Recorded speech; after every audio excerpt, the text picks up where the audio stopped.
Salut à tous, bienvenue sur ma chaîne Direction Canada, bienvenue aux nouveaux abonnés, bienvenue aux personnes qui me suivent la première fois.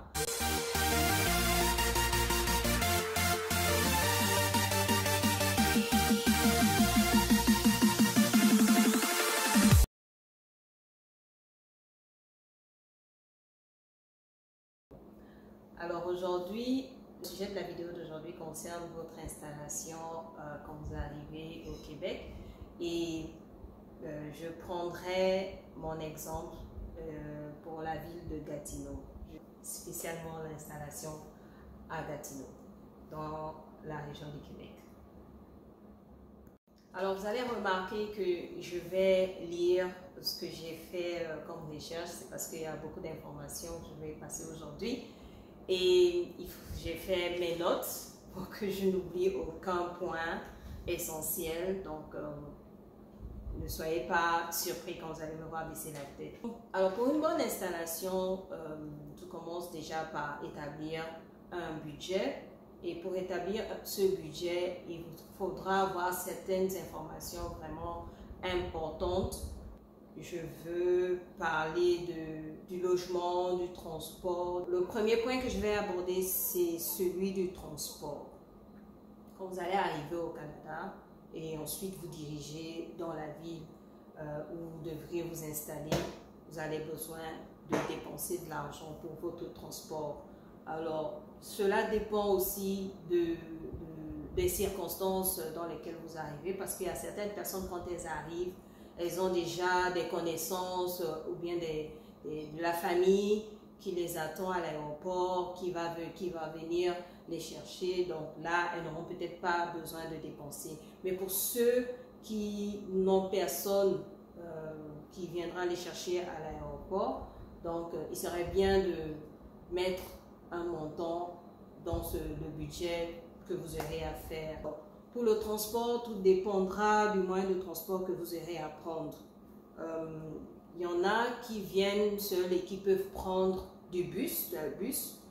Mais je sais que quand les immigrants arrivent, en général, le moyen de transport le plus approprié, c'est la voiture à cause des bagages que vous avez. Donc, il y a certaines personnes, quand elles arrivent, elles prennent le bus. Si vous prenez le bus, le montant s'élève à 10 $. Donc, vous avez des navettes avec un pass de 10 $. Et ça, c'est vraiment quand vous êtes seul. Mais si vous venez en famille, ou bien si vous avez beaucoup de bagages, vous pouvez prendre le taxi. Le taxi s'élève à 60 $. Et ça, c'est vraiment, ce sont des taxis compteurs. Et là, en général, quand c'est au compteur, c'est 17 $ 4. Maintenant, pour la location de voitures, vous avez différentes voitures. Vous avez les modèles 4x4 ou des petites voitures, ce qu'ils appellent standard, compact ou 4x4.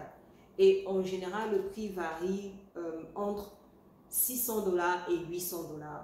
Maintenant, quand vous devriez venir ici à Gatineau, parce que vraiment, le modèle d'installation que je suis en train de donner, c'est pour ceux qui viennent jusqu'à la ville de Gatineau.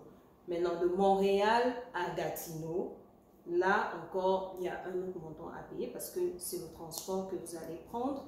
Et là aussi, ça dépendra de moyens de transport, donc la voiture, parce qu'il y a des voitures, il y a des personnes qui font du covoiturage, donc de Montréal à Gatineau et de Gatineau à Montréal. Il y a cette navette-là. Et quand vous venez, il y en a qui payent la place, c'est par place en fait. Mais pour une famille, si vous louez toute une voiture, là, comme je vous ai dit, maintenant, c'est au kilométrage. Et quand vous louez la voiture, il y a la possibilité de prendre la voiture et de l'emmener jusqu'à Gatineau. Donc, quand vous prenez la voiture pour venir jusqu'ici à Gatineau, il y a des points, si vous louez la voiture, il y a des points où vous pouvez laisser, ce sont des points de remise des voitures, là vous pouvez laisser, vous n'avez pas besoin de repartir à Montréal pour aller déposer la voiture, non. Mais le coût vraiment s'élève entre, mettons, 800, vraiment 700, 800 jusqu'à 900 $ pour la location. Maintenant, ça dépendra. Vous avez plusieurs compagnies de location. Voilà. Et maintenant, le deuxième point que je vais aborder, c'est celui de l'hôtel. Alors, moi, je conseillerais de faire des réservations de Airbnb. C'est beaucoup moins cher. Et aussi, louer Airbnb, c'est beaucoup plus agréable parce que un Airbnb a plus d'espace. C'est aussi comme se sentir chez soi. Pour ceux qui aiment l'hôtel, je ne dis pas que c'est pas bien, mais en général, l'hôtel, c'est un peu plus cher. Et aussi, l'hôtel, c'est seulement la chambre. Donc, quand vous venez en famille, vous avez besoin de louer plusieurs chambres. Alors que le Airbnb, vous avez la possibilité de louer des appartements ou des maisons, ça dépend. Et puis, ça dépend aussi de votre budget, ça dépend aussi du temps. Mais vous avez la possibilité de louer carrément tout un appartement et c'est plus convivial quand vous venez en famille. Pour une personne qui vient seule et qui veut louer une chambre, les prix varient entre 60 $ et 85 $. Ça, c'est vraiment la moyenne. Quand vous allez faire des recherches, vous allez voir que ça dépend aussi de la saison. Donc, ça dépendra de la saison à laquelle vous venez. Parce qu'il y a des saisons où vraiment vous n'allez pas trouver de Airbnb. Vous allez en trouver, mais ce sera plus cher. Donc, les hautes saisons ou les basses saisons. Pour 2 chambres, le prix varie entre 100 $, la moyenne, c'est vraiment la moyenne, 100 $ et 120 $ la nuitée. Et pour 3 chambres, vous avez à partir de 150 $ la nuitée. Ici à Gatineau, c'est ça la moyenne. Donc, ça, c'est pour ceux qui viennent l'hôtel. Maintenant, pour le logement, parce que une fois que vous arrivez, vous devez maintenant chercher votre logement. Alors, ici au Québec, vous avez ce que, je ne sais pas si vous avez vu, pour ceux qui n'ont pas encore suivi mes vidéos de visite de logement, j'ai publié 2 vidéos, allez-y les suivre. Il y a la première vidéo que j'ai publiée, c'était un appartement à 5,5, un appartement de 3 chambres. Et la deuxième vidéo, c'était un 4,5, un appartement de 2 chambres. Donc les 3,5, 4,5, 5,5, 6,5, etc. Et comme j'ai expliqué dans mes vidéos, et c'est ça. Et maintenant, vous avez des différents styles. Vous avez des condominiums, vous avez des townhouses, vous avez des maisons semi-détachées ou des maisons carrément détachées, uniques. Maintenant, les prix varient selon les quartiers aussi. Ici à Gatineau, les prix varient selon les quartiers, les prix varient selon les agences immobilières et aussi la location peut venir directement, se faire directement entre le bailleur, donc le propriétaire de la maison et le locataire, ou bien vous pouvez aussi passer par des agences immobilières. Maintenant, ici à Gatineau, les 3,5, le montant varie entre 600 $ et 945 $. Les loyers sont mensuels, payés mensuellement. Et donc, 600 $ et 945 $ pour une chambre pour un 3,5, 1200 $ ou 1600 $ pour un 4,5, 1500 $ ou 1600 $ jusqu'à 2500 $ pour un 5,5. Mais comme je vous dis, tout ceci dépend des quartiers, tout ceci dépend des agences immobilières qui varient. Mais les prix que je vous donne, c'est les prix en moyenne. Pour les maisons détachées et semi-détachées, le montant varie entre 1900 $ et 2500 $. Et ça aussi, ça varie selon les quartiers. Donc, alors, ici, numéro 3 sur la liste, c'est l'obtention d'une SIM pour votre téléphone. Alors, ici, pour obtenir une SIM, il faut avoir son numéro d'assurance sociale et puis une carte d'identité. Vous avez des forfaits prépayés, c'est-à-dire que vous payez le forfait avant de l'utiliser. Et vous avez beaucoup de maisons, des compagnies de télécom où vous pouvez aller prendre vos SIM. Mais pour les nouveaux arrivants, en général, ils conseillent de prendre Tata, qui est vraiment accessible à tout le monde parce que Tata, pour pouvoir avoir la SIM, ils n'ont pas besoin de beaucoup de protocoles. Mais les forfaits varient. Donc, avec Internet, ça dépend du débit que vous voulez, ça dépend si vous voulez des appels illimités, si vous voulez des appels restrictifs, si vous voulez des appels internationaux, ou bien selon la zone Amérique, tout ça, ça dépend. Et donc, les forfaits varient entre 25 $ par mois et ça peut aller jusqu'à 55 $ par mois. Et ça, c'est tout réseau confondu, hein. Ça dépend, tout réseau confondu.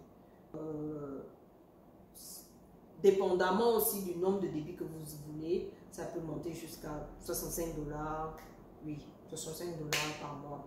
C'est des taxes déjà incluses. Ensuite, le quatrième point, c'est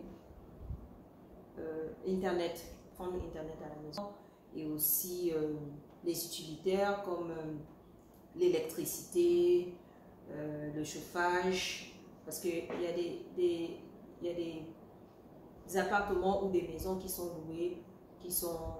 loués, mais sans chauffage, sans électricité. Il y en a qui sont déjà tout inclus dans la location. Donc ça, c'est vraiment, si vous avez ça, c'est vraiment bien. Mais ceux que j'ai vus en général, c'est des appartements loués sans électricité, sans chauffage. Donc, les installations sont faites, mais en fait, les contrats, il faudrait que vous allez souscrire à ces contrats. Donc, pour Internet à la maison, vous avez aussi plusieurs compagnies de télécom. Vous avez Bell, Virgin Mobile, Vidéotron, TELUS, Rogers. Vous avez vraiment plusieurs compagnies de télécom.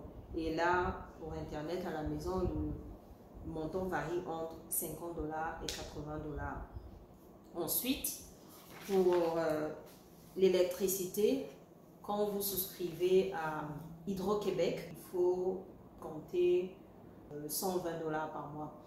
Il faut aussi savoir que pendant l'hiver, la maison est beaucoup chauffée à cause du froid, donc les factures montent. Et pendant l'été, bon, pendant l'été, oui, peut-être la climatisation, mais je pense que c'est surtout pendant l'hiver que les factures montent plus. Maintenant, il y a certains appartements où vous aurez besoin de souscrire à gazifière. Et là, en moyenne, vous pouvez payer 35-40 $ par mois comme utilité. Ici, au Québec, l'eau est gratuite. Donc, il n'y a pas de facture d'eau. L'eau est gratuite. Alors, le prochain point que je vais aborder, c'est par rapport les meubles pour la maison. Pour la maison, pour les meubles, ça dépend. Vraiment, je conseille aux gens, quand ils arrivent, d'aller voir sur Marketplace ou sur Kijiji. C'est vrai que sur ces deux sites, en général, ce sont des secondes mains. C'est-à-dire que vous allez trouver des articles qui sont déjà utilisés. Mais ça dépend. Il y a des articles déjà utilisés qui sont comme neufs. Donc, il faut être patient quand vous recherchez des choses sur ces sites. Mais vous avez aussi la possibilité d'aller acheter des affaires neuves. Tout dépendra de votre budget.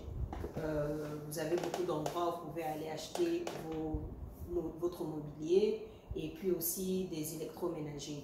Pour les électroménagers, vous avez Canadian Tire, mais vous avez aussi Walmart, vous avez beaucoup d'endroits, vous avez Bureau en gros, des magasins ici qui vendent des choses neuves.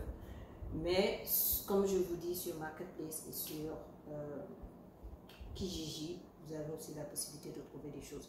Alors, pour les électroménagers,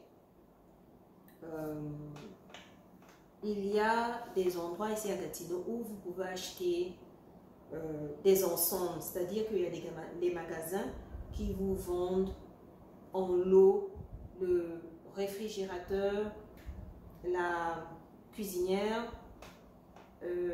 la laveuse et la sécheuse. Et pour ces 4 éléments, vous pouvez avoir un budget de 1 200 $, entre 1 200 et 1 500 $ pour tout ce qui est ustensiles de cuisine, c'est-à-dire les batteries de marmite, les couverts, les verres, vous avez Dolorama. Dolorama aussi, c'est un magasin qui est vraiment moins cher. Ensuite,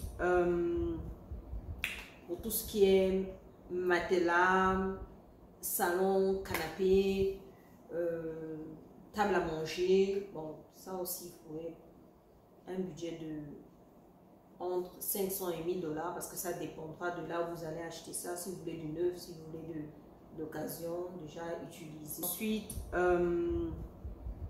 pour tout ce qui est matelas, salon, canapé, table à manger, bon, ça aussi, il faudrait un budget de entre 500 et 1000 dollars parce que ça dépendra de là où vous allez acheter ça. Si vous voulez du neuf, si vous voulez de l'occasion déjà utilisé, ça dépendra donc entre 500 et 1000 dollars. Pour la télé, à Costco, parfois ils font des réductions, donc vous pouvez avoir en promo 1200 dollars ou 1100 dollars comme ça, c'est bien. Donc voilà pour ce qui est de l'électroménager. Donc vraiment, ces deux sites, Marketplace et Kijiji, sont des très bons sites. Ce sont des bons endroits pour faire vos recherches. Même pour la recherche de logement, sur Kijiji, sur Marketplace, vous pouvez trouver du logement sur Kijiji, sur Marketplace. Mais quand vous arrivez aussi, si vous voyez des panneaux sur la route, parce qu'il y a beaucoup de panneaux publicitaires pour les agences immobilières sur la route, donc vous pouvez prendre les numéros et appeler, aller sur internet, appeler, vraiment vous avez beaucoup d'endroits où vous pouvez trouver votre logement et où vous pouvez vous meubler. Voilà, donc je suis arrivée à la fin de cette vidéo. J'espère qu'elle vous a plu et j'espère aussi que vous avez eu beaucoup d'informations. Donc je ne vais pas donner un montant spécifique. Quand vous allez venir à Gatineau, vous avez besoin de 2000 dollars ou 3000 dollars pour vous inscrire. Les prix que je donnais, ce sont les prix en moyenne. Et aussi, ce sont des prix que moi j'ai eu à avoir, ou bien que j'ai vu, ou en faisant mes recherches que j'ai vu afficher. Donc, ça dépendra de la période à laquelle vous arrivez et ça dépendra aussi du quartier dans lequel vous allez résider à Gatineau. Donc, si vous avez suivi cette vidéo jusqu'à la fin, je vous remercie. Allez-y, likez la vidéo, partagez la vidéo. Abonnez-vous pour ceux qui ne se sont pas encore abonnés. Allez-y vous abonner. Et n'oubliez pas de cliquer sur le bouton de notification. Comme ça, vous serez les premiers informés dès que je vais poster une nouvelle vidéo. Merci et à bientôt.